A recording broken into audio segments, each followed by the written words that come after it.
ನಿಮ್ಮ ಡಾಕ್ಟರ್ ನೇರ ಪ್ರಸಾರ ಕಾರ್ಯಕ್ರಮಕ್ಕೆ ಸ್ವಾಗತ. ನಾನು ಶಕುಂತಲಾ ಭೂಷಣ್. ಒತ್ತಡದ ಜೀವನ, ಬದಲಾಗ್ತಾ ಇರುವಂತಹ ಜೀವನ ಶೈಲಿ, ಜನರಿಗೆ ನೂರಾರು ಆರೋಗ್ಯ ಸಮಸ್ಯೆ, ಯಾವ ಸಮಸ್ಯೆಗೆ ಯಾವ ಚಿಕಿತ್ಸೆ ಎನ್ನುವುದೇ ದೊಡ್ಡ ಚಿಂತೆ.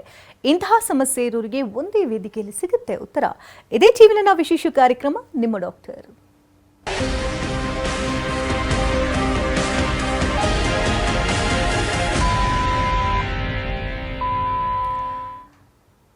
ಬದಲಾಗ್ತಾ ಇರುವಂತಹ ಜೀವನ ಶೈಲಿ ಮತ್ತು ಆಹಾರ ಕ್ರಮದಿಂದ ಅನೇಕ ರೀತಿಯ ಆರೋಗ್ಯ ಸಮಸ್ಯೆಗಳು ಪ್ರತಿಯೊಬ್ಬರನ್ನ ಬಾಧಿಸ್ತಾ ಇದೆ.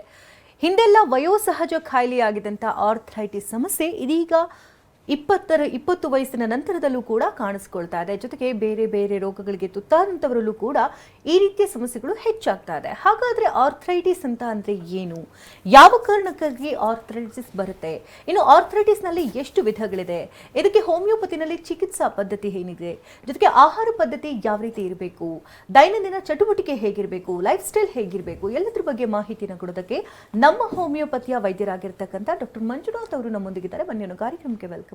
Welcome to the show. Thank you. Arthritis ಸಮಸ್ಯೆ ಬಹುದೊಡ್ಡದಾಗಿ ಅಂದರೆ ತುಂಬಾ ಗ್ರಾಸ್ಪ್ ಆಗಿ ಬೆಳೀತಾ ಇದೆ ಅಂತ ಹೇಳ್ಬೋದು. ಈ ಹಿಂದೆ ಎಲ್ಲ ಅಂದರೆ 45 ವರ್ಷ ಆದಮೇಲೆ ಮಂಡಿ ನೋವು, ಸೊಂಟ ನೋವು ಇದೆಲ್ಲ ವೆರಿ ಕಾಮನ್ ಅಂತ ಹೇಳ್ತಾ ಇದ್ರು. ಬಟ್ ಇತ್ತೀಚಿನ ದಿನಗಳಲ್ಲಿ ಲೈಫ್ ಸ್ಟೈಲ್ ಡಿಸೀಸ್ ಆಗೂ ಕೂಡ ಈ ಆರ್ಥರೈಟಿಸ್ ಮಾರ್ಪಡ್ತಾ ಇದೆ. ಕಳೆದ 2 ವರ್ಷಗಳಲ್ಲಿ ನೋಡೋದಂದ್ರೆ ಕೊರೋನಾ ಸಂದರ್ಭದಲ್ಲಿ ತುಂಬಾ ಜನ ಮನೆಯಲ್ಲೇ ಕುಳಿತು ಆರ್ಥರೈಟಿಸ್ ಜನರೇಟ್ ಆಗಿದೆ ಅಂತ ಕೂಡ ತುಂಬಾ ಜನ ಹೇಳ್ತಾ ಇದ್ದಾರೆ. ಪಾಸಿಟಿವ್ ಬಂದಿದೆ, ಫ್ಯಾಮಿಲಿನಲ್ಲಿ ಇಲ್ಲವೇ ಇರಲಿಲ್ಲ ಅಂತೆಲ್ಲ ಕಂಪ್ಲೇಂಟ್ಸ್ಗಳು ಬರ್ತಾ ಇದೆ. ಮೊದಲಿಗೆ ಈ ಆರ್ಥರೈಟಿಸ್ ಅಂದ್ರೆ ಏನು, ಜೊತೆಗೆ ಇಷ್ಟು ಬಹುದೊಡ್ಡದಾಗಿ ಬೆಳೀತಾ ಇರೋದಕ್ಕೆ ಕಾರಣಗಳಿವೆ? ಖಂಡಿತ ನೀವು ಹೇಳಿದ್ದು ಸರಿ. ಇವತ್ತಿನ ಒಂದು ದಿನಗಳಲ್ಲಿ ಬಹಳನೇ ಒಂದು ದೊಡ್ಡದಾಗಿ ಹರಡ್ತಾ ಇರುವಂಥ, ಬೆಳೀತಾ ಇರುವಂಥ ಒಂದು ಕಂಡೀಷನ್ಸಲ್ಲಿ ಅಥವಾ ಏಲ್ಮೆಂಟ್ಸಲ್ಲಿ ಅಥವಾ ಕಾಯಿಲೆಗಳಲ್ಲಿ ಆರ್ಥರೈಟಿಸ್ ಕೂಡ ಭಾಳ ಒಂದು ದೊಡ್ಡ ಪಾತ್ರ ವಹಿಸುತ್ತೆ. ಮುಂಚೆ ಆದರೆ ಗೊತ್ತಿಲ್ಲದೆ ಬರುವಂಥ ಕಾಯಿಲೆಗಳು ಎಷ್ಟೊಂದಿತ್ತು. ಈಗೆಲ್ಲ ಗೊತ್ತಾಗಿ ಬರುವಂಥ ಒಂದು ಕಾಯಿಲೆಗಳು ಅಂದರೆ ನಾವಾಗೆ ತರಿಸ್ಕೊಳ್ಳುವಂಥ ಕಾಯಿಲೆಗಳೇ ಹೆಚ್ಚಾಗ್ತಾ ಇದೆ. ಫಾರ್ ಎಕ್ಸಾಂಪಲ್ ನಮಗೆ ಲೈಫ್ ಸ್ಟೈಲ್ ಕಂಡೀಷನ್ ಡಿಸೀಸಸ್ ಅಂತ ಹೇಳ್ತೀವಿ, ಅಥವಾ ಆಹಾರ ಪದ್ಧತಿ ಚೇಂಜಸ್ ಆಗಿರುವಂಥದ್ದು, ರೆಸಿಸ್ಟೆನ್ಸ್ ಪವರ್ ಕಡಿಮೆ ಆಗಿ ಕಾಯಿಲೆಗಳು ಬರುವಂಥದ್ದು, ನಮ್ಮ ಲೈಫ್ ಸ್ಟೈಲ್ ಚೇಂಜಸ್ ಆಗಿ ಸರಿ ಇಲ್ಲದೆ ಇರುವಂಥ ಒಂದು ಕಾಯಿಲೆಗಳು ಬರುವಂಥದ್ದು. ಸೊ ಅದರಲ್ಲಿ ಆರ್ಥರೈಟಿಸ್ ಕೂಡ ಹೆಚ್ಚಾಗಿ ಕಾಣಿಸ್ಕೊಳ್ತಾ ಇರುವಂಥ ಒಂದು ಕಂಡೀಷನ್ ಅಂತಲೇ ಹೇಳ್ಬೋದಾಗತ್ತೆ. ಆರ್ಥರೈಟಿಸ್ ಅನ್ನೇ ನಾವು ಕನ್ನಡದಲ್ಲಿ ಸಂಧಿವಾತ ಅಂತ ಹೇಳಿ ಕರಿತೇವೆ. ಸೊ ನಮ್ಮ ಸ್ನಾಯುಗಳಲ್ಲಿ, ನಮ್ಮ ಮೂಳೆಗಳಲ್ಲಿ ಯಾವಾಗ ಉರಿಯೂತನ ಕಾಣ್ತಾ ಬರ್ತಾ ಇರ್ತೀವಿ ಅಥವಾ ಸವೆತನ ಕಾಣ್ತಾ ಬರ್ತಾ ಇರ್ತೀವಿ, ನೋವನ್ನ ಕಾಣ್ತಾ ಬರ್ತಾ ಇರ್ತೀವಿ, ಆ ಕಂಡೀಷನ್ನೇ ನಾವು ಸಂಧಿವಾತ ಅಥವಾ ಆರ್ಥರೈಟಿಸ್. ಸೊ ಎಲ್ಲ ಮೂಳೆಗಳ ನೋವು ಆರ್ಥರೈಟಿಸ್ ಇರೋದಿಲ್ಲ, ನಾನಾ ಥರದ ಕಾರಣಗಳಿರುತ್ತೆ. ಅದಕ್ಕೆ ನಾವು ಅದನ್ನು ಡಿಫ್ರೆನ್ಸಿಯೇಷನ್ ಮಾಡ್ತೀವಿ ಲೊಕೇಶನ್ ವೈಸ್ ಆಗಿ, ಅಥವಾ ಕಾರಣಗಳ ಬೇಸ್ಡ್ ಮೇಲೆ ನಾವು ಅದನ್ನು ವಿಂಗಡಣೆ ಮಾಡ್ಬೋದಾಗತ್ತೆ. ಬಟ್ ನಮ್ಮ ದೇಹದಲ್ಲಿ, ಮನುಷ್ಯನ ಒಂದು ದೇಹದಲ್ಲಿ 206 ಮೂಳೆಗಳಿದ್ದಾವೆ. ಅದೇ ರೀತಿ 360 ಜಾಯಿಂಟ್ ಅಂದರೆ ಸಂಧಿಗಳಿದ್ದಾವೆ. ಸೊ 2 ಮೂಳೆಗಳ ಜೋಡಣೆನ ನಾವು ಜಾಯಿಂಟ್ ಅಂತ ಹೇಳಿ ಕರಿತೇವೆ. ಜಾಯಿಂಟ್ ಭಾಳನೇ ಒಂದು ಪ್ರಮುಖ ಪಾತ್ರ ವಹಿಸುತ್ತೆ ಮನುಷ್ಯನ ದೇಹದಲ್ಲಿ. ಯಾಕಂದರೆ ನಾವು ಬಗ್ಬೇಕಾಗತ್ತೆ, ಎದೊಳ್ಬೇಕಾಗತ್ತೆ, ಮಡ್ಚಬೇಕಾಗತ್ತೆ, ಕೆಲಸ ಮಾಡಬೇಕಾಗತ್ತೆ. ಸೊ ಇದಕ್ಕೆಲ್ಲ ಭಾಳನೇ ಒಂದು ಪ್ರಮುಖವಾಗಿ ಕೆಲಸ ಮಾಡುವಂಥದ್ದು ನಮ್ಮ ಸಂಧಿ ಅಂದರೆ ನಮ್ಮ ಜಾಯಿಂಟ್. ಸೊ ಬರೀ 2 ಮೂಳೆ ಜಾಯಿಂಟ್ ಮಾಡಿಬಿಟ್ರೆ ಸಂಧಿ ಆಗ್ಬಿಡುತ್ತಾ? ಖಂಡಿತ ಆಗೋದಿಲ್ಲ. ಸೊ ಇದಕ್ಕೆ ಜಾಯಿಂಟ್ ಕ್ಯಾಪ್ಸೂಲ್ಸ್ ಅಂತ ಹೇಳ್ತೀವಿ, ಅಥವಾ ಜಾಯಿಂಟ್ ಸ್ಟ್ರಕ್ಚರ್ ಅಂತ ಹೇಳ್ತೀವಿ. ಸೊ ಮೂಳೆಯಿಂದ ಮೂಳೆಗೆ ಕನೆಕ್ಟ್ ಆಗಿರುವಂಥದ್ದೇ ಲಿಗಮೆಂಟ್ಸ್ ಅಂತ ಹೇಳ್ಬೋದು. ಮೂಳೆಯಿಂದ ಮಾಂಸಖಂಡಕ್ಕೆ ಅಟ್ಯಾಚ್ ಆಗಿರುವಂಥದ್ದು ಟೆಂಡಾನ್ಸ್ ಅಂತ ಹೇಳ್ಬೋದು. ಸೊ ಒಂದು ಮೂಳೆಗೆ ಒಂದು ಮೂಳೆ ಪರ್ದೆ ಆಗಿರುವಂಥದ್ದೇ ನಾವು ಆರ್ಟಿಕ್ಯುಲರ್ ಕಾರ್ಟಿಲೇಜ್ ಅಂತ ಹೇಳಿ ಕರಿತೇವೆ. ಯಾಕಂದರೆ ನಾವು ದಿನನಿತ್ಯ ಜೀವನದಲ್ಲಿ ನಿಂತ್ಕೊಳ್ಬೇಕಾಗತ್ತೆ, ಕೂತ್ಕೊಳ್ಬೇಕಾಗತ್ತೆ, ಕೆಲಸ ಮಾಡಬೇಕಾಗತ್ತೆ. ಸೊ ಒಂದು ಮೂಳೆಗೆ ಒಂದು ಮೂಳೆ ತಿಕ್ಕಾಟ ಆಗಬಾರ್ದು, ಘರ್ಷಣೆ ಉಂಟಾಗಬಾರ್ದು ಅನ್ನೋದಕ್ಕೆ ಆರ್ಟಿಕ್ಯುಲರ್ ಕಾರ್ಟಿಲೇಜ್ ಹೆಲ್ಪ್ ಮಾಡ್ತಾ ಇರುತ್ತೆ. ಆ್ಯಸ್ ಎ ಲೂಬ್ರಿಕೇಟಿಂಗ್ ಜೆಲ್ ಆಗಿ ಸೈನೋವೆಲ್ ದ್ರವ ಅಂದರೆ ಸೈನೋವೆಲ್ ಫ್ಲೂಯಿಡ್ ಕೆಲಸ ಮಾಡ್ತಾ ಹೋಗ್ತಾ ಇರುತ್ತೆ. ಸೊ ಇದೆಲ್ಲ ಸಪೋರ್ಟಿಂಗ್ ಸ್ಟ್ರಕ್ಚರ್ಸ್ ಆಗಿಯೇ ಜಾಯಿಂಟ್ ಕ್ಯಾಪ್ಸೂಲ್. ಸೊ ಯಾರ ಜಾಯಿಂಟ್ ಕ್ಯಾಪ್ಸೂಲ್ ಚೆನ್ನಾಗಿರುತ್ತೆ, ಸ್ಟ್ರೆಂತ್ ಆಗಿರುತ್ತೆ, ಯಾವುದೇ ರೀತಿಯ ತೊಂದರೆಗಳು ಉಂಟಾಗೋದಿಲ್ಲ. ಬಟ್ ನಮ್ಮ ಇವತ್ತಿನ ಒಂದು ಲೈಫ್ ಸ್ಟೈಲ್ ಕಂಡೀಷನಿಂದ ಆ ಜಾಯಿಂಟ್ ಕ್ಯಾಪ್ಸೂಲ್ ವೀಕ್ ಆಗ್ತಿದೆ. ಯಾಕಂದರೆ ಮೂಳೆಗಳಿಗೆ ಏನು ಬೇಕೋ ಅದನ್ನು ನಾವು ಸೇವನೆ ಮಾಡ್ತಾ ಇಲ್ಲ, ಜಾಯಿಂಟ್ ಕ್ಯಾಪ್ಸೂಲ್ಗೆ ಏನು ಬೇಕೋ ಅದನ್ನು ನಾವು ಎಕ್ಸಸೈಸ್ ಮಾಡ್ತಾ ಇಲ್ಲ. ಸೊ ಅದರಿಂದ ಏನಾಗುತ್ತೆ, ಅದರ ಸಾಂದ್ರತೆ ಕಡಿಮೆ ಆಗ್ತಿದೆ, ಅದರ ಶಕ್ತಿ ಕಡಿಮೆ ಆಗ್ತಿದೆ, ಅದು ಕೆಲಸ ಮಾಡೋ ರೀತಿ ಕಡಿಮೆ ಆಗ್ತಿದೆ. ಸೊ ಇದರಿಂದ ಏನಾಗುತ್ತೆ, ಸೊ ಮನುಷ್ಯನಿಗೆ ಅರ್ಲಿ ಸ್ಟೇಜಸ್ಸಲ್ಲೇ ಈ ಆರ್ಥರೈಟಿಸ್ ಅಥವಾ ಸಂಧಿವಾತಗಳು ಬರುವಂಥ ಸಮಸ್ಯೆಗಳು ಹೆಚ್ಚಾಗ್ತಾ ಇದೆ ಅನ್ನೋದು ಹೇಳ್ಬೋದಾಗುತ್ತೆ. Medically there are more than 100 types of arthritis. 100 ಥರದ ವಿಧವಾದ ಆರ್ಥರೈಟಿಸ್ಗಳನ್ನ ನಾವು ನೋಡ್ಬೋದು. ಅದರಲ್ಲಿ ಮುಖ್ಯವಾಗಿ ನಮ್ಮ ದಿನದ ಪ್ರಾಕ್ಟೀಸಲ್ಲಿ ನೋಡುವಂಥದ್ದು ಒಂದು 6ರಿಂದ 7 ರೀತಿಯ ವಿಧವಾದ ಒಂದು ಸಂಧಿವಾತಗಳನ್ನ ನೋಡ್ಬೋದು. ಅದರಲ್ಲಿ ಅತಿ ಪ್ರಮುಖವಾಗಿ ಅತಿ ಹೆಚ್ಚಾಗಿ ಕಾಣಿಸ್ಕೊಳ್ಳುವಂಥದ್ದು ಆಸ್ಟಿಯೋ ಸಂಧಿವಾತ ಅಂತ ಹೇಳಿ ಕರಿತೇವೆ. ಆಸ್ಟಿಯೋ ಆರ್ಥ್ರೈಟಿಸ್ ಆಗಿರ್ಬೋದು, ಅಥವಾ ಎರಡನೇದಾಗಿ ರುಮಟೈಡ್ ಆರ್ಥ್ರೈಟಿಸ್ ಅಂತ ಹೇಳಿ ಕರಿತೇವೆ, ಮೂರನೇದಾಗಿ ಗೌಟಿ ಆರ್ಥ್ರೈಟಿಸ್ ಅಂತ ಹೇಳಿ ಕರಿತೇವೆ, ಅದೇ ರೀತಿ ಸೋರಿಯಾಟಿಕ್ ಆರ್ಥ್ರೈಟಿಸ್ ಆಗಿರ್ಬೋದು, ಸೆಪ್ಟಿಕ್ ಆರ್ಥ್ರೈಟಿಸ್ ಆಗಿರ್ಬೋದು, ಆ್ಯಂಕಲೋಸಿಂಗ್ ಸ್ಪಾಂಡಿಲೈಟಿಸ್ ಅಂತ ಹೇಳ್ತೀವಿ, ಅಥವಾ viral arthritis. So after viral infection chikungunya ಆಗಿರ್ಬೋದು, ಅಥವಾ ಈ ರೀತಿಯ ಒಂದು ವೈರಸಸ್ ಎನಿ ಕಂಡೀಷನ್ಸ್ ಆಗಿರ್ಬೋದು. ಎಷ್ಟೋ ಜನ ಕೊರೋನಾ ಎಫೆಕ್ಟ್ ಆದಮೇಲೆ ಆರ್ಥ್ರೈಟಿಸ್ ಬಂದಿದೆ. ಸೊ ವೈರಲ್ ಆರ್ಥ್ರೈಟಿಸ್ ಕೂಡ ಇವತ್ತಿನ ದಿನಗಳಲ್ಲಿ ತುಂಬ ಜನ ಇದರಿಂದ ಬಳಲ್ತಾ ಇರೋದು ಉಂಟು. ಸೊ ಇದರಲ್ಲಿ ಮುಖ್ಯವಾಗಿ ನಾನು ಹೇಳಿದೆ ಆಸ್ಟಿಯೋ ಸಂಧಿವಾತ ಅಥವಾ ಆಸ್ಟಿಯೋ ಆರ್ಥ್ರೈಟಿಸ್ ಕಾಣಿಸ್ಕೊಳ್ತಾ ಬರ್ತಾ ಇರುತ್ತೆ. ಮುಂಚೆ ಎಲ್ಲ ಒಂದು 50 ವರ್ಷ ಆದಮೇಲೆ ಕಾಣಿಸ್ಕೊಳ್ತಾ ಬರ್ತಿತ್ತು. ಬಟ್ ಇವತ್ತಿನ ದಿನಗಳಲ್ಲಿ 40 ವರ್ಷದ ಮೇಲ್ಪಟ್ಟು 35 ವರ್ಷದ ಮೇಲ್ಪಟ್ಟ ಜನರಲ್ಲಿ ಅಥವಾ ವಯಸ್ಕರಲ್ಲಿ ಇದು ಅತಿ ಹೆಚ್ಚಾಗಿ ಕಂಡುಬರ್ತಿದೆ. ಸೊ ಇದು ಅತಿ ಹೆಚ್ಚಾಗಿ ನಮ್ಮ ತೂಕ ಯಾವ ಮೂಳೆ ಹೊರುತ್ತೆ, ಫಾರ್ ಎಕ್ಸಾಂಪಲ್ ಮಂಡಿಯ ಮೂಳೆ ಆಗಿರ್ಬೋದು, ನೀ ಜಾಯಿಂಟ್ ಅಂತ ಹೇಳಿ ಕರಿತೇವೆ, ಅಥವಾ ಸೊಂಟದ ಮೂಳೆ ಆಗಿರ್ಬೋದು, ಹಿಪ್ ಜಾಯಿಂಟ್ ಅಂತ ಹೇಳಿ ಕರಿತೇವೆ.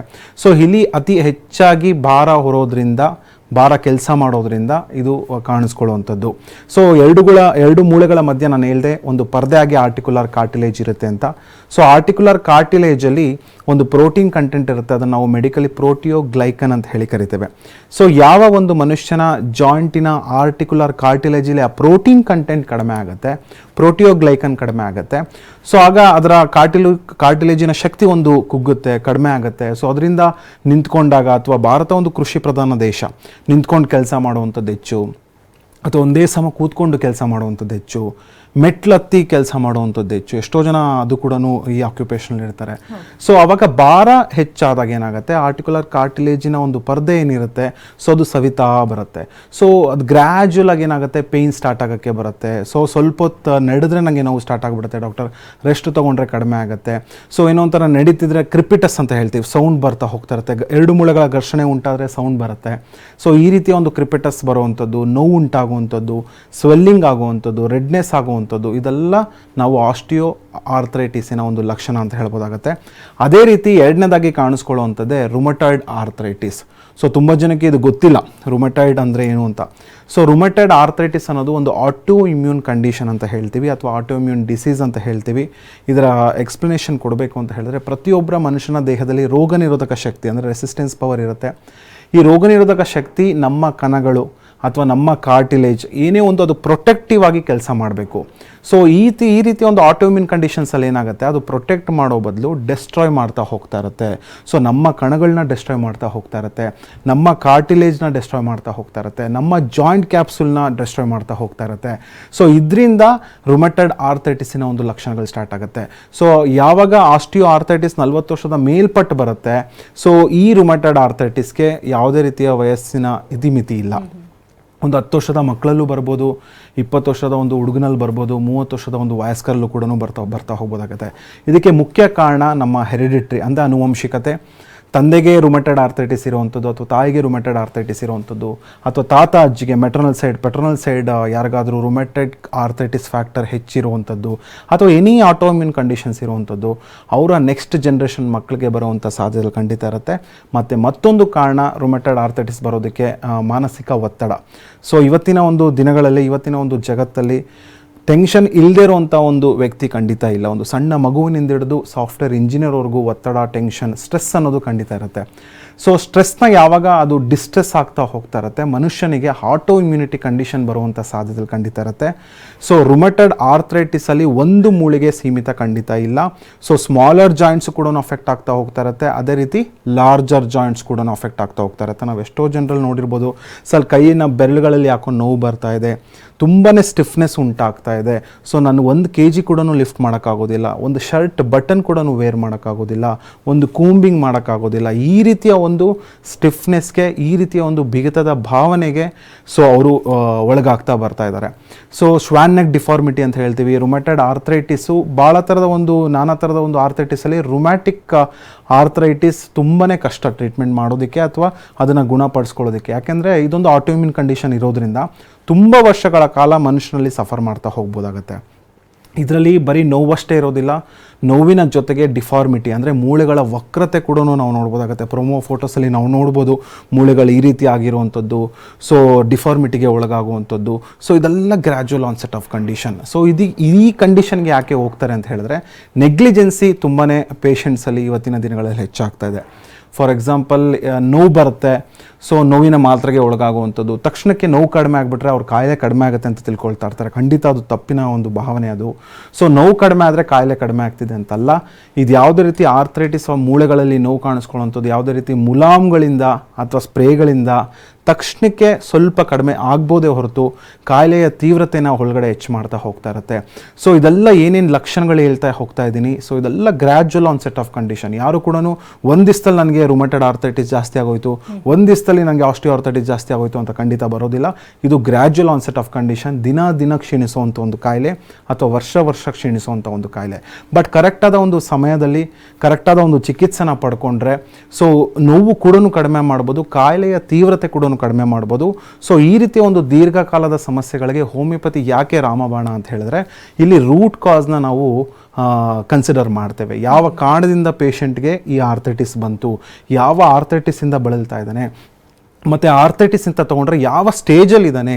ಸೊ ಇದೆಲ್ಲ ನಾವು ಪರಿಗಣಿಸಿ ಆ ವ್ಯಕ್ತಿತ್ವಕ್ಕೆ ತಕ್ಕಂತೆ ಔಷಧಿಗಳನ್ನ ಕೊಟ್ಟಾಗ ಕಾಯಿಲೆ ಬುಡದಿಂದ ಹೋಗೋದ್ರಿಂದ ಸೊ ಇದು ಲಾಂಗ್ ಟರ್ಮ್ ಎಫೆಕ್ಟ್ಗೆ ಅಥವಾ ಲಾಂಗ್ ಟರ್ಮ್ ರಿಲೀಫ್ಗೆ ಭಾಳನೇ ಹೆಲ್ಪ್ ಆಗುತ್ತೆ. ಸೂಕ್ತವಾದ ಒಂದು ಪದ್ಧತಿಯ ಔಷಧಿಗೆ ಅಂತ ಹೇಳ್ಬೋದಾಗತ್ತೆ. ಯಾವುದೇ ಒಂದು ಕಾಯಿಲೆ ಆದರೂ ಕೂಡ ಕರೆಕ್ಟ್ ಟೈಮಲ್ಲಿ ಡಯಾಗ್ನೋಸ್ ಮಾಡೋದು ತುಂಬ ಇಂಪಾರ್ಟೆಂಟ್ ಆಗುತ್ತೆ. ತುಂಬ ಜನರಿಗೆ ನಮ್ಗೆ ಈ ರೀತಿ ಸಮಸ್ಯೆಗಳಿದೆ ಅಂತಲೇ ಗೊತ್ತಿರೋದಿಲ್ಲ. ಇದು ಸಣ್ಣ ಪುಟ್ಟ ಬೆನ್ನು ನೋವು ಇರ್ಬೋದು, ಮೂಳೆ ನೋವುಗಳು ಕಾಣಿಸ್ಕೊಳ್ತಾರೆ, ಹತ್ತಿರದಲ್ಲೇ ಇರೋ ಮೆಡಿಕಲ್ ಸ್ಟೋರ್ಗೆ ಹೋಗ್ತಾರೆ, ಒಂದು ಟ್ಯಾಬ್ಲೆಟ್ ತೊಗೊಳ್ತಾರೆ, ರಿಲೀಫ್ ಸಿಗುತ್ತೆ. ಅಥವಾ ಹೋಮ್ ರೆಮಿಡೀಸ್ ಏನಾದರೂ ಮಾಡ್ತಾರೆ, ಮಸಾಜಸ್ ಮಾಡ್ಕೊಳ್ತಾರೆ, ಆಯಿಲ್ ಅಪ್ಲೈ ಮಾಡೋದು, ಸ್ಪ್ರೇ ಹೊಡಿಯೋದು, ಈ ಥರದ್ದೆಲ್ಲ ಮಾಡ್ತಿರ್ತಾರೆ. ಬಟ್ ಇದು ಆರ್ಥ್ರೈಟಿಸೇ ಅಂತ ಕನ್ಫರ್ಮ್ ಮಾಡ್ಕೊಳ್ಳೋದು ಹೇಗೆ? ಖಂಡಿತ ಭಾಳ ಒಳ್ಳೆ ಪ್ರಶ್ನೆ ಕೇಳಿದ್ರಿ. ಬಿಕಾಸ್ ಎಷ್ಟೋ ಜನ ಸ್ಟಾರ್ಟಿಂಗಲ್ಲೇ ಸಿಂಪ್ಟಮ್ಸ್ ಬಂತು ಅಥವಾ ಲಕ್ಷಣಗಳು ಸ್ಟಾರ್ಟ್ ಆಯಿತು ಅಥವಾ ನೋವು ಸ್ಟಾರ್ಟ್ ಆಯಿತು ಅಂದರೆ ವೈದ್ಯರ ಹತ್ರ ಬರೋದಿಲ್ಲ. ಸ್ವಲ್ಪ ದಿನ ಏನು ಮಾಡ್ತಾರೆ, ಮನೆಯ ಔಷಧಿಯ ಮೂಲಕ ಅಥವಾ ನಾನಾ ಥರದ ಒಂದು ನ್ಯಾಚುರಲ್ ಥೆರಪೀಸ್ ಇದೆ, ಅಥವಾ ಏನೋ ಒಂದು ಮೆಡಿಕಲ್ ಶಾಪ್ಗೆ ಹೋಗಿ ನೋವಿನ ಮಾತ್ರೆ ತೊಗೊಳ್ಳುವಂಥದ್ದು. ಇವತ್ತಿನ ದಿನಗಳಲ್ಲಿ ಸೆಲ್ಫ್ ಮೆಡಿಕೇಟೆಡ್ ಪೀಪಲ್ ಜಾಸ್ತಿ ಆಗಿದ್ದಾರೆ. ಸೊ ಅಂದರೆ ಅವರಾಗೆ ಮಾತ್ರೆಗಳನ್ನ ಸೇವನೆ ಮಾಡುವಂಥದ್ದು, ಅಥವಾ ಯಾರಿಗೋ ಒಂದು ನೋವಿತ್ತು, ಅದು ನೋವು ಕಡಿಮೆ ಆಯಿತು. ಸೊ ಅದರಿಂದ ಏನಾಗ್ತಾ ಇದೆ, ಕಾಯಿಲೆಯ ತೀವ್ರತೆ ಹೆಚ್ಚಾಗ್ತಿದೆ. ಸೊ ಅವರ ಮಾತ್ರೆಗಳು ಸಹ ಯಾವಾಗ ಕೆಲಸ ಮಾಡೋದಿಲ್ಲ, ಆಗ ಅವ್ರಿಗೆ ವೈದ್ಯರು ನೆನಪಾಗ್ತಾ ಇದ್ದಾರೆ.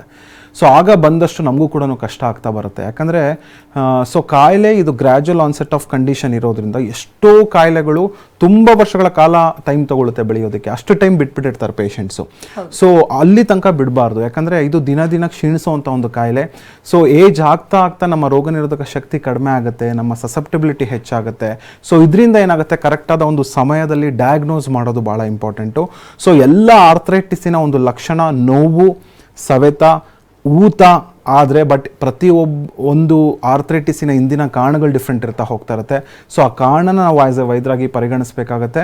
ಸೊ ಯಾಕೆ ಬಂತು, ಯಾವ ಏಜಲ್ಲಿ ಬಂತು, ಹೆರಿಡಿಟ್ರಿ ಫ್ಯಾಕ್ಟರಿಂದ ಬಂತ, ಅವನ ಮೇಂಟೆನೆನ್ಸ್ ಕಾಸಸ್ಸಿಂದ ಬಂತ, ಅಥವಾ ಏನೋ ಒಂದು ಲೈಫ್ ಸ್ಟೈಲ್ ಕಂಡೀಷನಿಂದ ಬಂತ ಅಂತ ತಿಳ್ಕೊಂಡು ಆ ಕಾರಣನ ತೆಗೆಯುವಂಥದ್ದು ಇಂಪಾರ್ಟೆಂಟು. ಪ್ಯಾರಲಲ್ಲಿ ಅದರ ತಕ್ಕಂತೆ ಅದ್ರ ಸಂಬಂಧಪಟ್ಟ ಒಂದು ಔಷಧಿಗಳನ್ನ ಕೊಡುವಂಥದ್ದು ಕೂಡ ಬಹಳ ಮುಖ್ಯ ಅಂತ ಹೇಳ್ಬೋದಾಗತ್ತೆ. ಇವತ್ತಿನ ಸಂಚಿಕೆಯಲ್ಲಿ ಆರ್ಥ್ರೈಟಿಸ್ ಸಮಸ್ಯೆಗಳ ಬಗ್ಗೆ ಮಾತನಾಡ್ತಾ ಇದ್ವಿ. ನಮ್ಮ ಹೋಮಿಯೋಪತಿಯ ವೈದ್ಯರಾಗಿರ್ತಕ್ಕಂಥ ಡಾಕ್ಟರ್ ಮಂಜುನಾಥ್ ಅವರು ನಮ್ಮೊಂದಿಗಿದ್ದಾರೆ. ಇನ್ನಷ್ಟು ಮಾಹಿತಿಯನ್ನು ಪಡ್ಕೊಳ್ಳೋಣ. ಈಗಾಗಲೇ ಒಬ್ರು ಕಾಲರ್ ಕೂಡ ರೆಡಿ ಇದ್ದಾರೆ. ಬೆಂಗಳೂರಿಂದ ಗಂಗೂಬಾಯಿ ಕರೆ ಮಾಡಿದ್ದಾರೆ. ನಮಸ್ತೆ ಗಂಗೂಬಾಯಿ ಅವರೇ. ನಮಸ್ತೆ ಮೇಡಮ್. ಡಾಕ್ಟರ್ ಇದ್ದಾರೆ, ಮಾತನಾಡಿ. ನಮಸ್ತೆ ಗಂಗೂಬಾಯಿ ಅವರೇ, ಹೇಳಿ ಅಮ್ಮ, ಏನು ತೊಂದರೆಗೆ ಕರೆ ಮಾಡಿದ್ರಿ? ಸರ್, ನನಗೆ ಕೆಲಸ ಮಾಡುವಾಗ ಗಂಟು, ಕೈ, ಕಾಲೆಲ್ಲ ತುಂಬಾ ನೋವು, ಬೆರಳೆಲ್ಲ ನೋವಾಗುತ್ತೆ. ಓಕೆ, ಎಷ್ಟು ದಿನದಿಂದ ಕಾಣಿಸ್ಕೊಳ್ತಿದೆ ಅಮ್ಮ? ಈಗ ಒಂದು 6 ತಿಂಗಳಾಯ್ತು ಸರ್. ಈಗ ಓಕೆ, ಎಲ್ಲಾದರೂ ತೋರಿಸಿದ್ರಾ ವೈದ್ಯರ ಹತ್ರ? ತುಂಬಾ ಕಡೆ ತೋರಿಸ್ತಾ ಇದ್ದೀನಿ ಸರ್. ವೆನ್ಲಾಕಲ್ಲಿ, ಇಲ್ಲಿ ಕಂಕನಾಡಿ ಹಾಸ್ಪಿಟ್ಲು. ಓಕೆ, ಏನಾದರೂ ಹೇಳಿದಾರಾ ಈ ಸಮಸ್ಯೆ ಇದೆ ಅಥವಾ ಈ ಆರ್ಥ್ರೈಟಿಸ್ ಇದೆ ಅಂತ ಹೇಳಿ? ಅವ್ರು ಎಲ್ಲ ಬ್ಲಡ್ ಎಲ್ಲ ಚೆಕಪ್ ಮಾಡಿಸುವಾಗ ಎಲ್ಲ ನಾರ್ಮಲ್ ಇದೆ, ಟ್ಯಾಬ್ಲೆಟ್ ತಗೊಳ್ಳಿ ಕಮ್ಮಿ ಆಗುತ್ತೆ ಅಂತ ಹೇಳ್ತಾರೆ ಸರ್. ಓಕೆ ಅಮ್ಮ, ಕರೆಕ್ಟಾದ ಒಂದು ಡಯಾಗ್ನೋಸಿಸ್ ಭಾಳ ಇಂಪಾರ್ಟೆಂಟು. ಎಷ್ಟು ವಯಸ್ಸು ನಿಮಗೆ? ನನಗೆ ಈಗ 48 ಆಗಿದೆ ಸರ್. ಓಕೆ, 48 ವರ್ಷ ಅಂತ ಹೇಳ್ತಾ ಇದ್ದೀರಾ. ಸೊ ಆರ್ಥೈಟಿಸ್ ಬರೋ ಅಂತ ಒಂದು ಏಜ್ ಅದೇ ಅಂತ ಹೇಳ್ಬೋದಾಗತ್ತೆ. ಅದು ಮಹಿಳೆಯರಲ್ಲಿ ಹೆಚ್ಚಾಗಿ ಕಾಣಿಸ್ಕೊಳ್ತಾ ಬರುತ್ತೆ. ಸೊ ನಿಮ್ಗೆಲ್ಲ ಮೂಳೆಗಳಲ್ಲಿ ಅಥವಾ ಜಾಯಿಂಟ್ಗಳಲ್ಲಿ ನೋವು ಬರ್ತಿದೆ, ಖಂಡಿತ ರಕ್ತ ಪರೀಕ್ಷೆಯಲ್ಲಿ ವ್ಯತ್ಯಾಸಗಳಿರುತ್ತೆ. ಸೊ ರಕ್ತ ಪರೀಕ್ಷೆಯಲ್ಲಿ CRP ಅಂತ ಹೇಳ್ತೀವಿ, ಸಿ ರಿಯಾಕ್ಟಿವ್ ಪ್ರೋಟೀನ್ ಅಥವಾ RA ಫ್ಯಾಕ್ಟರ್ ಏನಾದರೂ ಹೆಚ್ಚಿದೆಯಾ, ರುಮೆಟೆಡ್ ಆರ್ಥೈಟಿಸ್ ಏನಾರು ಇದೆಯಾ, ಅಥವಾ ಇವತ್ತಿನ ದಿನಗಳಲ್ಲಿ ಗೌಟಿ ಆರ್ಥೈಟಿಸಿನ ಒಂದು ಲಕ್ಷಣಗಳು ಕೂಡ ಕಾಣ್ತಾ ಬರ್ತಾ ಇದೆ. ಯೂರಿಕ್ ಆಸಿಡ್ ಅಂಶ ಅನ್ನೋದು ಚೆಕ್ ಮಾಡಿಸ್ತಾ ಬರಬೇಕಾಗುತ್ತೆ. ಸೊ ಬ್ಲಡ್ಡಲ್ಲಿ ಕ್ಯಾಲ್ಶಿಯಂ ಕಂಟೆಂಟ್ ಎಷ್ಟಿದೆ, ವಿಟಮಿನ್ ಡಿ ಕಂಟೆಂಟ್ ಎಷ್ಟಿದೆ. ಸೊ ಆರ್ಥ್ರೈಟಿಸ್ ಪ್ರೊಫೈಲ್ ಅಂತ ಹೇಳ್ತೀವಿ, ಇದೆಲ್ಲ ನಾನು ಏನು ಹೇಳಿದೆ ಆರ್ಥ್ರೈಟಿಸ್ ಪ್ರೊಫೈಲ್, ಅದನ್ನು ಒಂದ್ಸರಿ ಪರೀಕ್ಷೆ ಮಾಡಿಸಿ. ಸೊ ಅದ್ರಲ್ಲಿ ಏನಾದರೂ ಒಂದು ವ್ಯತ್ಯಾಸ ಇದ್ದೇ ಇರುತ್ತೆ. ಸೊ ಅದ್ರ ತಕ್ಕಂತೆ ಔಷಧಿಗಳನ್ನ ಕೊಡ್ಬೋದಾಗತ್ತೆ. ಸೊ ಯಾವುದೇ ರೀತಿ ಮುಲಾಮ್ಗಳಿಗೆ ಮೊರೆ ಹೋಗುವಂಥದ್ದು, ಸ್ಪ್ರೇಗಳಿಗೆ ಮೊರೆ ಹೋಗುವಂಥದ್ದು, ತಕ್ಷಣಕ್ಕೆ ಜಸ್ಟ್ ನೋವಿನ ಮಾತ್ರೆ ತಗೊಳ್ಳುವಂಥದ್ದು ಖಂಡಿತ ಮಾಡಬೇಡಿ ಅಮ್ಮ. ಸೊ ಇವಾಗ ಈ ಏಜಲ್ಲಿ ನೀವು ಕರೆಕ್ಟಾದ ಒಂದು ಸಮಯದಲ್ಲಿ ಚಿಕಿತ್ಸೆನ ಪಡ್ಕೊಂಡ್ರೆ ಮುಂದೆ ಸಫರ್ ಆಗದೆ ಇರೋಂಗೆ ನೋಡ್ಕೊಳ್ಬೋದಾಗತ್ತೆ, ಮತ್ತು ಕಾಂಪ್ಲಿಕೇಶನ್ ಸಹ ಅವಾಯ್ಡ್ ಮಾಡ್ತಾ ಬರ್ಬೋದಾಗತ್ತೆ. ಧನ್ಯವಾದ ಗಂಗೂಬಾಯಿ ಅವರೇ ಕರೆ ಮಾಡೋದಕ್ಕಾಗಿ. ಇನ್ನೀಗ ಆರ್ಥ್ರೈಟಿಸ್ ಸಮಸ್ಯೆಗೆ ತುಂಬ ಜನ ಅಂದರೆ ಬೇರೆ ಬೇರೆ ರೀತಿಯ ಮೆಡಿಸಿನ್ಸ್ಗೆ ಹೋಗಿರ್ತಾರೆ, ಅಂದರೆ ಬೇಗ ರಿಲೀಫ್ ಸಿಗುತ್ತೆ ಅನ್ನುವಂಥ ನಿಟ್ಟಿನಲ್ಲಿ. ಒಬ್ಬರ ದೇಹ ಪ್ರಕೃತಿಗಿಂತ ಮತ್ತೊಬ್ಬರದ್ದು ವಿಭಿನ್ನವಾಗಿರುತ್ತೆ. ಸೊ ಅದನ್ನು ನೋಡ್ಕೊಂಡು ಕೂಡ ಇಂಪಾರ್ಟೆಂಟ್ ಆಗಿ ಮೆಡಿಸಿನ್ಸ್ನ ಕೊಡಬೇಕಾಗುತ್ತೆ. ಜೊತೆ ಆಹಾರ ಕ್ರಮ ಕೂಡ ತುಂಬಾ ಇಂಪಾರ್ಟೆಂಟ್ ಆಗಿದೆ. ತುಂಬ ಜನ ಹೇಳ್ತಾರೆ ನಾವು ಡಯಟ್ ಮಾಡ್ತಾ ಇದ್ದೀವಿ ಆದರೂ ನಮ್ಗೆ ಯಾಕೆ ಈ ರೀತಿ ಆಗ್ತಾ ಇದೆ, ಎಲ್ಲ ಮೇಂಟೈನ್ ಮಾಡ್ತಿದ್ದೀವಿ, ಲೈಫ್ ಸ್ಟೈಲ್ ಬ್ಯಾಲೆನ್ಸ್ ಮಾಡ್ತಾ ಇದ್ವಿ ಆದರೂ ಕೂಡ ರೋಗ ಉಲ್ಬಣ ಆಗ್ತಿದೆ ಅನ್ನುವಂತಹ ಕಂಪ್ಲೇಂಟ್ಸ್ಗಳು ಕೂಡ ಹೇಳ್ತಿರ್ತಾರೆ. ಸೊ ಇದಕ್ಕೆಲ್ಲ ಉತ್ತರ ಕೊಡೋದಾದ್ರೆ ಖಂಡಿತ ಪ್ರತಿಯೊಬ್ಬರ ದೇಹದ ಒಂದು ಪರಿಸ್ಥಿತಿ ಡೆಫಿನೆಟ್ಲಿ ಡಿಫ್ರೆಂಟ್ ಇರುತ್ತೆ. ಸೊ ಆರ್ಥ್ರೈಟಿಸಿನ ಒಂದು ಲಕ್ಷಣ ಅಂತ ಹೇಳಿದ್ರೆ ಎಲ್ಲರಿಗೂ ಒಂದೇ ರೀತಿಯ ಒಂದು ನೋವು ಇರ್ಬೋದು. ನೋವಿನ ಒಂದು ತೀವ್ರತೆ ಒಬ್ಬರಲ್ಲಿ ಹೆಚ್ಚಿರುತ್ತೆ, ಒಬ್ಬರಲ್ಲಿ ಕಡಿಮೆ ಇರುತ್ತೆ. ಬಟ್ ಪ್ರತಿಯೊಬ್ಬರ ಕಾಯಿಲೆಯ ಹಿಂದಿನ ಕಾರಣಗಳು ಅಥವಾ ಕಾಸ್ ಅಂತ ಹೇಳ್ತೀವಿ, ಅದು ಭಾಳನೇ ಒಂದು ವ್ಯತ್ಯಾಸಗಳಿಗೆ ಒಳಗಾಗಬೇಕಾಗತ್ತೆ. ಆ್ಯಸ್ ಎ ವೈದ್ಯರಾಗಿ ನಾವು ಅದನ್ನು ಕಂಡುಹಿಡಿಯುವಂಥದ್ದು ಭಾಳ ಇಂಪಾರ್ಟೆಂಟು. ಜಸ್ಟ್ ಸಿಂಪ್ಟಮ್ಯಾಟಿಕ್ ರಿಲೀಫ್ ಕೊಡಬೇಕು, ಸಿಂಪ್ಟಮ್ಯಾಟಿಕ್ ಟ್ರೀಟ್ಮೆಂಟ್ ಕೊಡಬೇಕು ಅನ್ನೋದು ಖಂಡಿತ ಹೋಮಿಯೋಪತಿಲಿ ಇರೋದಿಲ್ಲ. ಸೊ ಹೋಮಿಯೋಪತಿಯ ತತ್ವನೇ ಇಂಡಿವಿಜುವಲಿಟಿ ಅಂತ ಹೇಳ್ತೀವಿ, ಅಂದರೆ ಒಂದು ವ್ಯಕ್ತಿಗೆ ಇನ್ನೊಂದು ವ್ಯಕ್ತಿ ಯಾವ ರೀತಿ ವಿಭಿನ್ನ ಇದ್ದಾನೆ ಅಂತ ಹೇಳಿ. ಫಾರ್ ಎಕ್ಸಾಂಪಲ್, ಇವಾಗ ಒಂದು 100 ಜನಕ್ಕೆ ನಾವು ಆರ್ಥ್ರೈಟಿಸ್ನ ಪೇಷಂಟ್ಗೆ ಒಂದು ಔಷಧಿ ಕೊಟ್ವಿ, ವಾಸಿ ಆಯಿತು ಅಂತ ಹೇಳಿದ್ರೆ ಆ ಔಷಧಿನ 101 ಒಂದು ಪೇಷಂಟ್ಗೆ ನಾವು ಕೊಟ್ಟರೆ ಅದು ವಾಸಿ ಆಗೋದಿಲ್ಲ. ಬಿಕಾಸ್ ಪ್ರತಿಯೊಬ್ಬರ ವ್ಯಕ್ತಿತ್ವ ಡಿಫ್ರೆಂಟ್ ಇರುತ್ತೆ, ಪ್ರತಿಯೊಬ್ಬರ ಕಾಯಿಲೆಯ ತೀವ್ರತೆ ಡಿಫ್ರೆಂಟ್ ಇರುತ್ತೆ, ಕಾರಣ ಡಿಫ್ರೆಂಟ್ ಇರುತ್ತೆ. ಸೊ ಆ ಮೆಡಿಸಿನ್ಸು ಪೇಷಂಟ್ಗೆ ಒಂದು ಮೆಡಿಕೇಶನ್ಸ್ ಇರಬೇಕಾಗತ್ತೆ. ಸೊ ಆರ್ಥ್ರೈಟಿಸಿನ ಒಂದು ಲಕ್ಷಣಗಳು ಕೂಡ ಅದೇ ರೀತಿ ಇಂಡಿವಿಜುವಲಿಟಿ ಆಗಿ ತೋರಿಸ್ತಾ ಹೋಗ್ತಾ ಇರುತ್ತೆ. ಎಲ್ಲ ಲಕ್ಷಣ ಎಲ್ಲರಲ್ಲೂ ಇರಬೇಕು ಅಂತಿರೋದಿಲ್ಲ. ಸೊ ಒಂದೇ ಕಾರಣ ಎಲ್ಲದರಲ್ಲೂ ಬರಬೇಕು ಅಂತಿರೋದಿಲ್ಲ. ಎಷ್ಟೋ ಜನರಲ್ಲಿ ನಾರ್ಮಲ್ ಲೈಫ್ ಸ್ಟೈಲ್ ಇರುತ್ತೆ, ಬಟ್ ಆರ್ಥ್ರೈಟಿಸ್ ಉಲ್ಬಣ ಆಗ್ತಾ ಹೋಗ್ತಾ ಇರುತ್ತೆ. ಬಟ್ ಎಷ್ಟೋ ಜನಕ್ಕೆ ನೀವು ಹೇಳ್ದಂಗೆ ಲೈಫ್ ಸ್ಟೈಲ್ ತುಂಬ ಚೆನ್ನಾಗಿರುತ್ತೆ, ಯಾವುದೇ ರೀತಿ ಬ್ಯಾಡ್ ಹ್ಯಾಬಿಟ್ಸ್ ಇರೋದಿಲ್ಲ, ಯಾವುದೇ ರೀತಿಯ ಫುಡ್ ವ್ಯತ್ಯಾಸ ಇರೋದಿಲ್ಲ, ಬಟ್ ಆರ್ಥ್ರೈಟಿಸ್ ಕಾಣಿಸ್ಕೊಳ್ತಾ ಬರ್ತಾ ಇರುತ್ತೆ. ಸೊ ಎಷ್ಟೋ ಜನಕ್ಕೆ ನಾವು ಹೇಳ್ಬೋದು ಇಡಿಯೋಪತಿಕ್ ಕಾಸ್ ಅಂತ ಹೇಳ್ತೀವಿ, ಕಾರಣನೇ ಗೊತ್ತಿರೋದಿಲ್ಲ. ಸೊ ಆರ್ಥ್ರೈಟಿಸಿನ ಒಂದು ಲಕ್ಷಣಗಳು, ಆರ್ಥ್ರೈಟಿಸಿನ ಒಂದು ಡಿಸೀಸ್ ಬರ್ತಾ ಹೋಗ್ತಾ ಇರುತ್ತೆ. ಸೊ ಇದನ್ನೆಲ್ಲ ನಾವು ಪರಿಗಣಿಸಬೇಕಾಗತ್ತೆ. ಅದಕ್ಕೆ ಹೋಮಿಯೋಪತಿಲಿ ನಾವು ಡೀಟೇಲ್ ಕೇಸ್ ಹಿಸ್ಟ್ರಿನ ಅದಕ್ಕೆ ನಾವು ತಗೊಳ್ಳುವಂಥದ್ದು. ಯಾಕೆ ಬಂತು, ಯಾವಾಗ ಬಂತು. ಸೊ ನಮ್ಮಲ್ಲಿ ಒಂದು ಕ್ಯಾಪ್ಷನ್ ಇದೆ, ಪ್ರಶ್ನಿಸದೆ ಒಪ್ಪಬೇಡಿ ಅಂತ ಹೇಳಿ. Don't accept without questioning. ಅಂದರೆ ಯಾವುದೇ ರೀತಿ ಪೇಷಂಟ್ ಹೇಳಿದ್ರು ಅಂತ ನಾವು ಅಕ್ಸೆಪ್ಟ್ ಮಾಡ್ತಾ ಹೋಗೋದಿಲ್ಲ. ಸೊ ಅದಕ್ಕೆ ಒಂದು ಕರೆಕ್ಟಾದ ಒಂದು ವೇ ಅನ್ನೋದಿರುತ್ತೆ. ಹೋಮಿಯೋಪತಿ ಔಷಧಿ ಮೂಲಕ ಕೊಟ್ಟ ಮೇಲೆ ಇದೇನೋ ಕಡಿಮೆ ಆಗುತ್ತೆ, ಇಷ್ಟರಲ್ಲೇ ಕಡಿಮೆ ಆಗುತ್ತೆ ಅನ್ನೋದು ಒಂದು ಪ್ರಿಡಿಕ್ಟ್ ಮಾಡ್ತಾ ಬರ್ಬೋದಾಗತ್ತೆ. ಸೊ ಈ ರೀತಿಯ ಮೂಲಕ ಔಷಧಿಗಳು ಕೊಟ್ಟರೆ ಮಾತ್ರನೇ ಔಷಧಿಗಳು ಕೆಲಸ ಮಾಡುತ್ತೆ. ಸೊ ಅದೇ ರೀತಿಯ ನಾವು ರಿಸಲ್ಟ್ಸ್ ಕೂಡ ಆ ರೀತಿಯ ಒಂದು ಎಕ್ಸ್ಪೆಕ್ಟ್ ಮಾಡ್ತಾ ಬರ್ಬೋದು ಅನ್ನೋದು ಹೇಳ್ಬೋದು. ಈಗ ಹೋಮಿಯೋಪತಿ ಅಂತಂದ್ರೆ ತುಂಬಾ ಲಾಂಗ್ ಟರ್ಮ್ ತಗೊಳ್ಬೇಕು ಅನ್ನೋ ಅಸಂಪ್ಷನ್ಸ್ ಕೂಡ ಇರುತ್ತೆ. ಕೆಲವರು ಏನು ಮಾಡ್ತಾರೆ, ಈಗ ತಗೊಳ್ತಾರೆ, ಸ್ವಲ್ಪ ದಿನಗಳ ಕಾಲ ಎಲ್ಲವೂ ಕೂಡ ನಾರ್ಮಲ್ ಆಗುತ್ತೆ, ನಂತರ ಬಿಟ್ಬಿಡ್ತಾರೆ. ಒಂದು 2-3 ವರ್ಷ ಬರ್ತಿದಂಗೆ ಮತ್ತೆ ಎಗೈನ್ ರಿವರ್ಸ್ ಆಗಿ ಈಗೇನು ತೀವ್ರತೆ ಇರುತ್ತೆ ಅದಕ್ಕಿಂತ ಹೆಚ್ಚಿನದ್ದು ಕೂಡ ಆಗಿರುವಂತಹ ಚಾನ್ಸಸ್ಗಳಿರುತ್ತೆ. ಸೊ ಈ ಬಗ್ಗೆ ಏನು ಹೇಳ್ತೀರಿ? ಅಂದರೆ ಹೋಮಿಯೋಪತಿ ಅಂದರೆ ಎಷ್ಟು ವರ್ಷಗಳ ಕಾಲ ಬೇಕಾಗುತ್ತೆ, ಅಂದರೆ ಡಿಪೆಂಡ್ಸ್ ಆನ್ ಒಬ್ಬರಿಂದ ಒಬ್ಬರಿಗೆ ವಿಭಿನ್ನವಾಗಿರುತ್ತಾ, ಹೇಗೆ? ಒಂದು ವ್ಯಕ್ತಿಗೆ ಎಷ್ಟು ದಿನಗಳ ಕಾಲ ಟ್ರೀಟ್ಮೆಂಟ್ ಬೇಕು ಅನ್ನೋದಕ್ಕೆ ಸಿಸ್ಟಮ್ ಒಗ್ಗತೆ ಉಂಟಾಗೋದಿಲ್ಲ. ಅಂದರೆ ಇದು ಹೋಮಿಯೋಪತಿ ಮಾಡಿದ್ರೆ ಸ್ಲೋ ಆಗುತ್ತೆ, ಬೇರೆ ಥರದ ಒಂದು ಚಿಕಿತ್ಸೆ ತೊಗೊಂಡ್ರೆ ಫಾಸ್ಟ್ ಆಗುತ್ತೆ.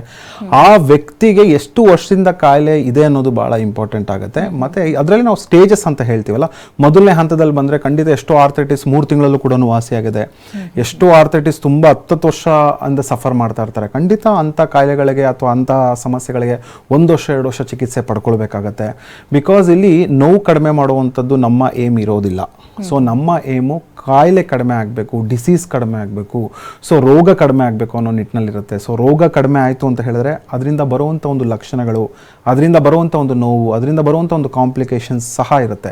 ಸೊ ಖಂಡಿತ ನೀವು ಹೇಳ್ದಂಗೆ ಪ್ರತಿಯೊಬ್ಬರು ಕೂಡ ಅವ್ರವ್ರ ಕಾಯಿಲೆಗಳು 100% ವಾಸಿ ಮಾಡ್ಕೊಳ್ಬೇಕು ಅನ್ನೋ ಆಸೆ ಇರುತ್ತೆ. ಅದ್ರ ಜೊತೆಗೆ ಆದಷ್ಟು ಬೇಗ ವಾಸಿ ಮಾಡ್ಕೊಳ್ಬೇಕು ಅನ್ನೋದು ಮತ್ತೊಂದು ಆಸೆ ಇರುತ್ತೆ. ಸೊ ಎರಡೂ ಕೂಡ ನಾವು ಹೋಮಿಯೋಪತಿಲಿ ಖಂಡಿತ ನೋಡ್ತೀವಿ. ಯಾವುದೇ ರೀತಿ ಸ್ಲೋ ಅನ್ನೋದು ಹೋಮಿಯೋಪತಿ ಖಂಡಿತ ಇರೋದಿಲ್ಲ. So if medicine fails, it is A failure of the doctor, it is not A failure of the system ಅಂತ ಹೇಳ್ತೀವಿ. ಸೊ ಕರೆಕ್ಟಾದ ಒಂದು ಔಷಧಿ ಕೊಡಬೇಕಾಗತ್ತೆ, ಬಿಕಾಸ್ ಆ ಕೇಸ್ ಹಿಸ್ಟ್ರಿನ ತಗೊಳ್ಬೇಕಾಗತ್ತೆ. ಸೊ ಅದಕ್ಕೆ ಪೇಷಂಟ್ಗೆ ಒಂದು ಮೆಡಿಕೇಶನ್ಸ್ ಕೊಡಬೇಕಾಗತ್ತೆ. ಸೊ ಇದಕ್ಕೆ ಸ್ವಲ್ಪ ಟೈಮ್ ತಗೊಂಡಾಗ, ಸೊ ಕರೆಕ್ಟಾದ ಒಂದು ಔಷಧಿ ಹೋದಾಗ ಖಂಡಿತ ಅದು ಯಾವುದೇ ರೀತಿ ಸಮಸ್ಯೆ ಉಂಟಾಗೋದಿಲ್ಲ. ಗಿರೀಶ್ ಕರೆ ಮಾಡಿದ್ದಾರೆ ನಾಗಮಂಗಲದಿಂದ. ನಮಸ್ತೆ ಗಿರೀಶ್ ಅವರೇ. ಮ್ಯಾಮ್ ನಮಸ್ತೆ. ಡಾಕ್ಟರ್ ಜೊತೆ ಮಾತನಾಡಿ. ನಮಸ್ತೆ ಗಿರೀಶ್ ಅವರೇ, ಹೇಳಿ ಏನು ಸಮಸ್ಯೆ? ಸರ್ ನನಗೆ ಹೇಳಿ ಸರ್ ಹೇಳಿ. ಮ್ಯಾಮ್ ನನಗೆ ಒಂದು 3-4 ವರ್ಷದಿಂದನೂ ಬ್ಯಾಕ್ ಪೇನ್ ಸಮಸ್ಯೆ ಬರ್ತಿದೆ ಮ್ಯಾಮ್. ಓಕೆ. ಅದರಲ್ಲಿ ಏನಾಗ್ತು ಅಂದ್ರೆ ನನಗೆ ಕೆಲವೊಂದು ಡಿಪ್ರೆಷನ್ ಮತ್ತೆ ಆಂಗ್ಸೈಟಿ ಡಿಪ್ರೆಷನ್ಗೆ ಟಾಬ್ಲೆಟ್ ತಗೋತಾ ಇದ್ದೆ. ಸರಿ. ಅದು ಒಂದು 4 ವರ್ಷದಿಂದನೂ ಟಾಬ್ಲೆಟ್ ತಗೋತಾ ಇದ್ದೆ ನಾನು. ಓಕೆ. ಅದರಿಂದ ಏನಾದ್ರೂ ಬ್ಯಾಕ್ ಪೇನ್ ಬರ್ತಾ ಇದೆಯಾ ಅಂತ ಡಾಕ್ಟರ್ ಅಂದಿದ್ರು ಮಂಡ್ಯದಲ್ಲಿ. ಓಕೆ. ಅದರಿಂದ ಏನಾದ್ರೂ ಬರ್ತಾ ಇದೆಯಾ ಸರ್? ಆಮೇಲೆ ಯೂರಿನರಿ ಟ್ರ್ಯಾಕ್ ಅಲ್ಲಿ ಇನ್ಫೆಕ್ಷನ್ ಆಗಿದೆ, ನಮ್ಗೆ ಜಾಸ್ತಿ ರೀಸೆಸ್ ಹೋಗ್ತಾ ಇದೆ ಅಂತ ಹೇಳ್ಕೊಂಡಿದ್ದೆ ಡಾಕ್ಟರ್ ಹತ್ರ. ಓಕೆ. ಅದಕ್ಕೆ ಕಿಡ್ನಿ ಡಾಕ್ಟರ್ ಹತ್ರ ತೋರಿಸ್ಬೇಕು ಗಿರೀಶ್ ಅಂತ ಹೇಳಿದ್ರು. ಓಕೆ. ನನಗೆ ತುಂಬಾ ಸರ್ ಮೇಲಿಂದನೂ ಕೆಳಗಂಟನು ತುಂಬಾ ಒಂಥರ ಸೆಳೆತ ಬರ್ತೈತೆ ಜಾಸ್ತಿ, ಒಂದು 3-4 ವರ್ಷದಿಂದನೂ ಜಾಸ್ತಿ ಬರ್ತೈತೆ ಸರ್. ಓಕೆ ಗಿರೀಶ್ ಅವರೇ, ಹಾಂ, ನಿಮ್ಮ ಸಮಸ್ಯೆ ನಂಗೆ ಅರ್ಥ ಆಯಿತು.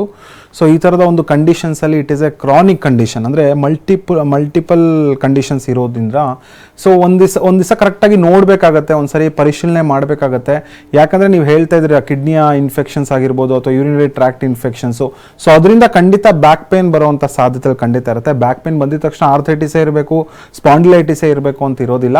ಮತ್ತು ಜೊತೆಗೆ ನೀವು ಹೇಳಿದ್ರಿ ಡಿಪ್ರೆಷನ್ಗೆ ಒಳಗಾಗ್ತೀನಿ ಅಥವಾ ಆಂಗ್ಸೈಟಿ ಅಂತ ಒಂದು ಕಂಡೀಷನ್ ಇದೆ. ಸೊ ಮಾನಸಿಕವಾಗಿ ಬಳಲ್ತಾ ಇರುವಂಥ ಒಂದು ಸಮಸ್ಯೆಗೆ ಆದಷ್ಟು ನಾವು ಒತ್ತು ಕೊಟ್ಟು ಔಷಧಿಗಳನ್ನ ಕೊಡಬೇಕಾಗತ್ತೆ. ಇದು ಬರೀ ಬ್ಯಾಕ್ ಪೇನ್ಗೆ ಔಷಧಿ ಕೊಡುವಂಥದ್ದಲ್ಲ. ಸೊ ಆ ಥರದ ನೀವು ಔಷಧಿ ತೊಗೊಂಡ್ರೆ ಖಂಡಿತ ವಾಸಿ ಆಗೋದಿಲ್ಲ. ಸೊ ಹೋಮಿಯೋಪತಿಕಲಿ ಹೊಲಿಸ್ಟಿಕ್ ಅಪ್ರೋಚ್ ಅಂತ ಹೇಳ್ತೀವಿ. ಆ್ಯಸ್ ಎ ಹೋಲ್ ನಾವು ಮನುಷ್ಯನ ಟ್ರೀಟ್ಮೆಂಟ್ ಮಾಡಬೇಕೇ ಹೊರತು ಕಾಯಿಲೆನಲ್ಲ. ಸೊ ಮನುಷ್ಯನಲ್ಲಿ ಕರೆಕ್ಟಾದ ಒಂದು ನಿಮ್ಮ ಕಾನ್ಸ್ಟಿಟ್ಯೂಷನ್ ಥೆರಪಿ ಅಂತ ಹೇಳ್ತೀವಿ ಅಥವಾ ನಿಮ್ಮ ಸ್ವಭಾವಕ್ಕೆ ತಕ್ಕಂಗೆ ಔಷಧಿ ಕೊಟ್ಟಾಗ ಸೊ ಹೋಮಿಯೋಪತಿ ಮೂಲಕ ನಿಮ್ಮ ಆಂಗ್ಸೈಟಿ ಏನಿದೆ ಅದು ಕಡಿಮೆ ಆಗ್ತಾ ಬರುತ್ತೆ, ನಿಮ್ಮ ಡಿಪ್ರೆಷನ್ ಸಿಂಪ್ಟಮ್ಸ್ ಏನಿದೆ ಅದು ಕಡಿಮೆ ಆಗ್ತಾ ಹೋಗ್ತಾ ಇರುತ್ತೆ. ಸೊ ಜೊತೆಗೆ ನಿಮಗೆ ರಿಪೀಟೆಡ್ ಆಗಿ ಬರುವಂಥ ಒಂದು ಯೂರಿನರಿ ಟ್ರ್ಯಾಕ್ಟ್ ಇನ್ಫೆಕ್ಷನ್ಸ್ ಆಗಿರ್ಬೋದು ಅಥವಾ ಬ್ಯಾಕ್ ಪೇನಿನ ಒಂದು ಲಕ್ಷಣಗಳಾಗಿರ್ಬೋದು, ಸೊ ಜೊತೆಗೆ ಕಡಿಮೆ ಆಗುತ್ತೆ. ಸೊ ಈ ಥರದ ಒಂದು ಕಂಡೀಷನ್ಸಲ್ಲಿ ಹೋಮಿಯೋಪತಿಕ್ ಪಾತ್ರ ಭಾಳನೇ ಒಂದು ಒಳ್ಳೆ ನಿಟ್ಟಿನಲ್ಲಿ ಕೆಲಸ ಮಾಡ್ತಾ ಹೋಗ್ತಾ ಇರುತ್ತೆ.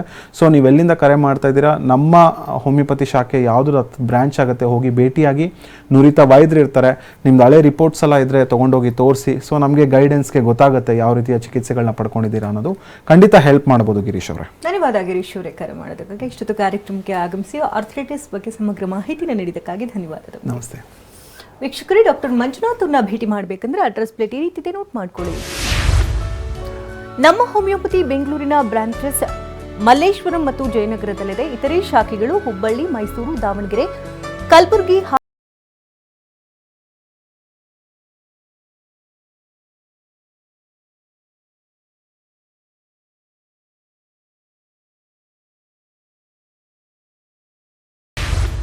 ಹಾಗೆ ಮಹಾರಾಷ್ಟ್ರ, ಮುಂಬೈ, ಪುಣೆ, ಸೋಲಾಪುರ, ಖೋಲಾಪುರ, ನಾಗ್ಪುರ, ಔರಂಗಾಬಾದ್ ಹಾಗೂ ನಾಸಿಕ್ನಲ್ಲೂ ಕೂಡ ಬ್ರಾಂಚಸ್ಗಳಿದೆ.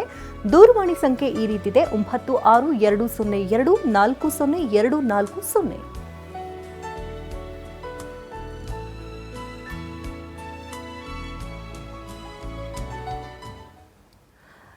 ಇದು ಈ ಹೊತ್ತಿನ ವಿಶೇಷ. ನಿಮ್ಮ ಡಾಕ್ಟರ್ ನಿರಂತರ ಸುದ್ದಿಗಾಗಿ ನೋಡ್ತಾರೆ TV9.